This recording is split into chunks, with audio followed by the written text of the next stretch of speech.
Welcome to Be Bright channel. आज की इस वीडियो में हम 9th क्लास फिजिक्स के chapter number 6 work and energy के एक्सरसाइज एमसीक्यूज़ को विद कॉन्सेप्ट मार्क करेंगे।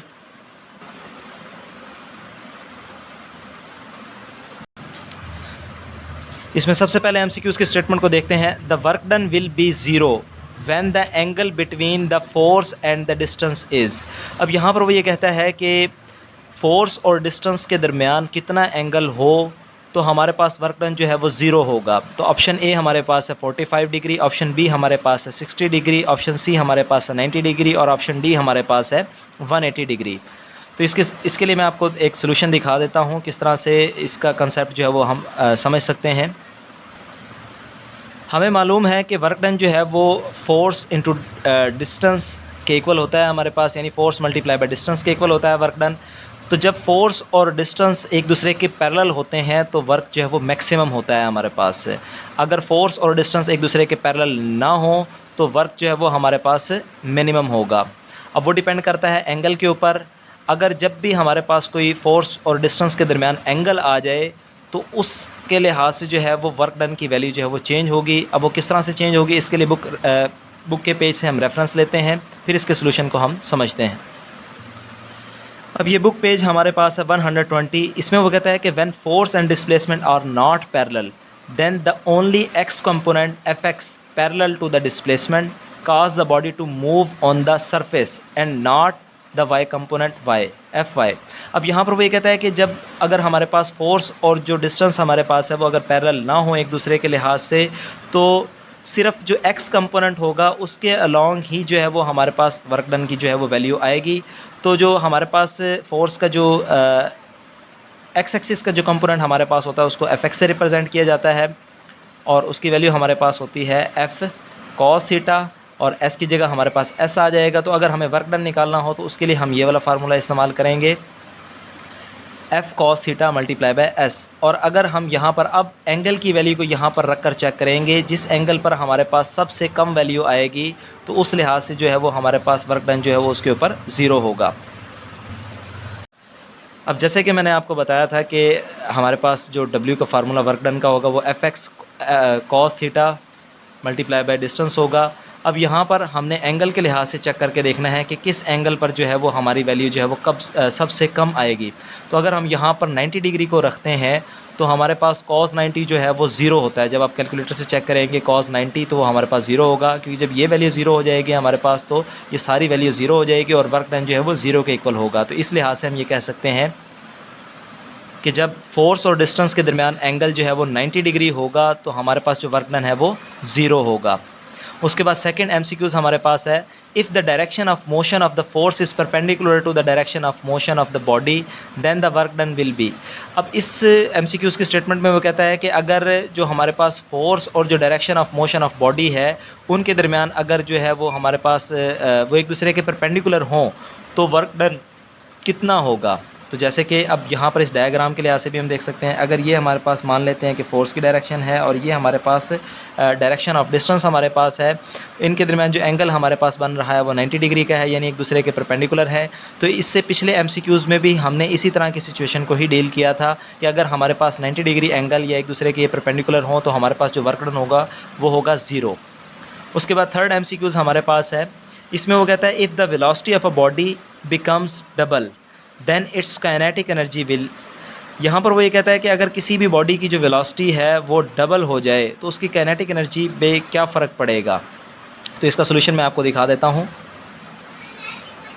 इसका सोल्यूशन कुछ हमारे पास इस तरह से है, ये हमने यहाँ पर जो है वो काइनेटिक एनर्जी का फार्मूला लिख लिया। Kinetic energy is equal to हमारे पास होता है हाफ mv²।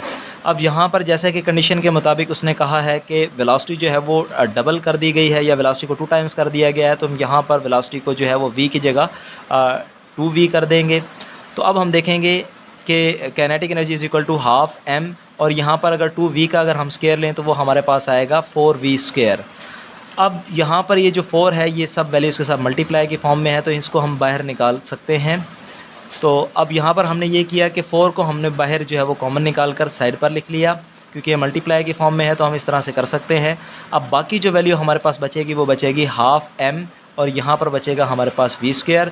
अब अगर हम इसको गौर से देखें तो ये जो सारी वैल्यू हमारे पास है, ये जो शुरू में हमने लिखा था कि kinetic energy is equal to हमारे पास होता है हाफ mv², तो ये इसी के इक्वल होगी हमारे पास। तो हम यहाँ पर ये कह सकते हैं कि काइनेटिक एनर्जी जो है वो इज़ इक्वल टू हमारे पास होगा 4 टाइम्स ऑफ काइनेटिक एनर्जी। कब?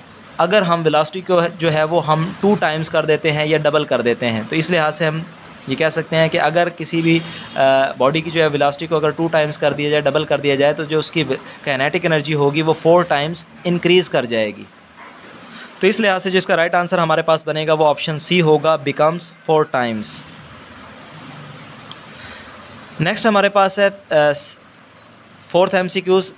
The work done in lifting a brick of mass 2 kg through a height of 5 metre above the ground will B.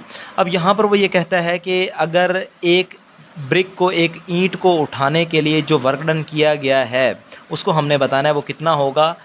अगर हमारे पास जो ब्रिक का मैस है वो 2 kg है, उसका मैस हमें दे दिया गया है, जबकि उसको कितनी हाइट तक ले जाया गया है, उसको वर्क डन करवाने के लिए 5 मीटर तक उसको जो है वो ऊपर की तरफ ले जाया गया है। तो अब वो कहता है उसका वर्क डन कितना हमने उसके लिए किया है। तो इसके लिए मैं सोल्यूशन आपको दिखा देता हूँ। अब लेट्स सपोज के हमारे पास ये वो ब्रिक है जिसका मैस हमारे पास 2 kg है। अब इस कंसेप्ट को आपने ध्यान से समझना है ताकि ये MCQs आपको जो है वो क्लियर हो जाए। तो इस ब्रिक की जो है वो हमने इस ईंट को जो है वो उठाकर इसको ग्राउंड से 5 मीटर की हाइट पर जो है वो यहाँ पर उसको प्लेस कर दिया है। तो अब इससे होगा क्या, उसकी पोजीशन के अंदर तब्दीली आ जाएगी।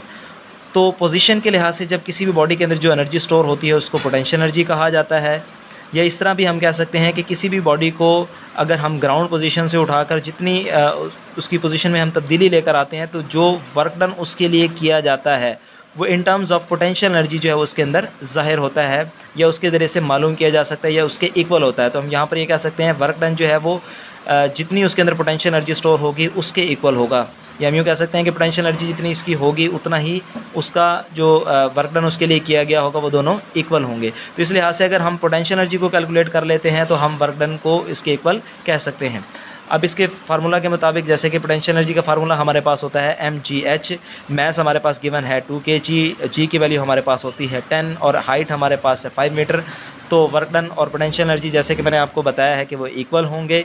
तो 2 मल्टीप्लाई बाय 10 करेंगे तो हमारे पास आएगा 20, मल्टीप्लाई बाय 5 अगर हम करते हैं तो वो हमारे पास आएगा 100। तो इस तरह से जो वर्क डन हमारे पास आएगा वो 100 जूल आएगा। तो इसका जो राइट आंसर हमारे पास होगा वो ऑप्शन डी होगा, 100 जूल। उसके बाद 5th MCQs हमारे पास है the kinetic energy of a body of mass 2 kg is 25 joule, its speed is. यहाँ पर वो ये कहता है कि किसी भी बॉडी की जो काइनेटिक एनर्जी है वो हमारे पास 25 जूल है, जबकि उसका मैस हमारे पास 2 kg है। तो हमने उसकी स्पीड जो है वो फाइंड आउट करनी है, स्पीड बतानी है।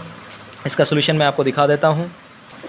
अब गिवन स्टेटमेंट के मुताबिक जैसे कि काइनेटिक एनर्जी हमारे पास 25 जूल है, मैस हमारे पास 2 kg है और वेलोसिटी हमने फाइंड आउट करनी है। तो kinetic energy is equal to हमारे पास होता है हाफ mv²। तो काइनेटिक एनर्जी की वैल्यू हमने लिख ली 25 1/2 हमारे पास फार्मूले का, और मैस हमारे पास 2 kg गिवन था। और जबकि वेलोसिटी की वैल्यू जो है वो स्पीड की वैल्यू या वेलोसिटी की वैल्यू हमने मालूम करनी है।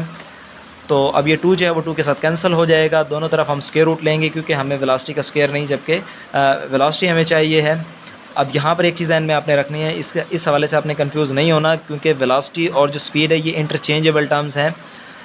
तो दोनों तरफ अगर हम स्क्वायर रूट लेंगे तो हमारे पास आएगा जी 25 का स्क्वायर रूट लेंगे तो 5 मीटर पर सेकंड जो है इसकी वेलोसिटी हमारे पास होगी। तो इस लिहाज से जो इसका राइट आंसर हमारे पास बनेगा वो बनेगा 5 मीटर पर सेकंड, ऑप्शन ए इसका राइट आंसर होगा।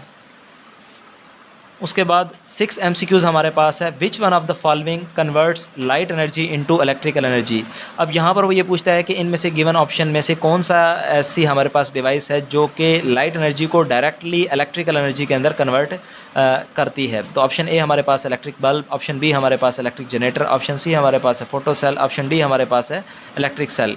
तो इसके लिहाज से अगर हम देखें जो इसका राइट ऑप्शन हमारे पास है वो ऑप्शन सी है, जो फोटो सेल है ये लाइट एनर्जी को डायरेक्टली जो है वो इलेक्ट्रिकल एनर्जी के अंदर कन्वर्ट करता है। फोटो सेल या इसको सोलर सेल भी कहा जाता है। उसके बाद 7th MCQs हमारे पास है when a body is lifted through a height h the work done on it appears in the form of its. अच्छा, इसमें वो कहते हैं कि अगर किसी भी बॉडी को लेट्स सपोज कि अगर ग्राउंड पोजीशन से एक ख़ास हाइट h तक ले जाया जाता है तो जो वर्क डन उसके अंदर हमें मिलता है या अपीयर होता है वो किस फॉर्म में होता है। ये अभी इससे पहले जो MCQs हमने यहाँ पर कवर किया है इसमें मैंने एक डायग्राम के ज़रिए से आपको बताया था, उसको मैं दोबारा आपको दिखा देता हूँ। ये डायग्राम हमने पहले भी MCQs के अंदर डिस्कस की थी कि अगर किसी भी ऑब्जेक्ट को उठाकर एक ख़ास हाइट तक प्लेस किया जाता है तो जितना वर्क डन उसके लिए किया जाता है वो उसकी पोटेंशियल एनर्जी की फॉर्म में जो है उसके अंदर स्टोर होता है या पेयर होता है या उसके इक्वल होता है, क्योंकि उसकी पोजीशन के अंदर जो है वो तब्दीली आती है और जब भी किसी बॉडी के अंदर उसकी पोजीशन के लिहाज से जो एनर्जी उसके अंदर स्टोर होती है वो उसकी पोटेंशियल एनर्जी कहलाती है। नेक्स्ट MCQs हमारे पास है 8th MCQs, the energy stored in coal is. अब वो यहाँ पर ये पूछता है कि जो कोयला हमारे पास होता है बेसिकली एक फॉसिल फ्यूल है, उसके अंदर कौन सी एनर्जी स्टोर होती है। तो कोयला बेसिकली एक ऑर्गेनिक सब्सटेंस हमारे पास एक फॉसिल फ्यूल है, इसको बर्निंग के पर्पज़ के लिए हम इस्तेमाल करते हैं, इससे तवानाई हासिल की जाती है। तो इसमें जो एनर्जी स्टोर होती है वो in the form of chemical energy जो है वो इसके अंदर स्टोर होती है। तो इसका जो राइट ऑप्शन हमारे पास बनेगा वो केमिकल एनर्जी होगा, सी ऑप्शन को आप मार्क करेंगे। उसके बाद 9 MCQs हमारे पास है, the energy stored in a dam is. अब यहाँ पर वो ये कहता है कि जो हमारे पास हाइड्रो इलेक्ट्रिक डैम होते हैं उनके अंदर जो एनर्जी स्टोर होती है, जैसे कि मैं एग्जांपल के तौर पर आपको यहाँ पर बता देता हूँ। लेट्स सपोज कि ये हमारे पास एक डैम है, इसके पीछे यहाँ पर हमारे पास एक बड़ा सा रिजर्वायर है जिसके अंदर हमने पानी को स्टोर किया हुआ है। डैम जो है वो आमतौर पर हाइट वगैरह के ऊपर बनाए जाते हैं, ज़मीन से काफ़ी हाइट के ऊपर, और यहाँ पर पानी को जो है वो एक हाइट के ऊपर स्टोर किया जाता है उनको। तो जब ये पानी जो वो नीचे की तरफ बहता हुआ आता है, किस वजह से, क्योंकि वो एक ख़ास हाइट के ऊपर होता है।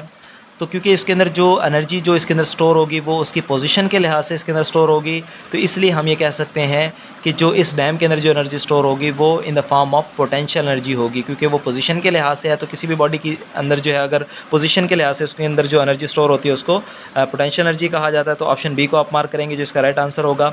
इसके बाद 10 MCQs हमारे पास है, in Einstein's math energy equation C is the. अब यहाँ पर वो कहता है कि आइंस्टाइन की जो मैथ एनर्जी इक्वेशन है इसके अंदर C क्या है। तो यहाँ पर मैंने E = mc², जिसको आइंस्टाइन मैथ एनर्जी इक्वेशन भी कहा जाता है, यहाँ पर मैंने लिखा है। तो इसमें मैं आपको बताता चलूँ, जो E होता है हमारे पास वो एनर्जी को रिप्रेजेंट करता है, M मैथ को रिप्रेजेंट करता है, जबकि C जो है वो हमारे पास स्पीड ऑफ लाइट को रिप्रेजेंट करता है। तो यहाँ पर जिसका राइट आंसर हमारे पास होगा वो C से मुराद जो है वो ऑप्शन बी है, स्पीड ऑफ लाइट। इसको आप मार्क करेंगे। उसके बाद 9 MCQs हमारे पास है, रेट ऑफ डूइंग वर्क। यहाँ पर ये कहता है कि rate of doing work is called, rate of doing work जो है वो किसके इक्वल है, ये क्या कहलाता है। यानी अगर वर्क डन को अगर हम विद रिस्पेक्ट टू टाइम लें तो वो हमारे पास इक्वल होता है पावर के। ऑप्शन सी को जो है वो आप मार्क करेंगे जो इसका राइट आंसर होगा। उम्मीद है आपको मेरी वीडियो जो है वो पसंद आई होगी। अगर आपको मेरी वीडियो पसंद आई है तो मैं आपसे गुजारिश करूँगा काइंडली मेरी वीडियो को जो है वो लाइक करें और मेरे चैनल को सब्सक्राइब करें, ज़्यादा से ज़्यादा दूसरे लोगों तक शेयर करें। Thank you.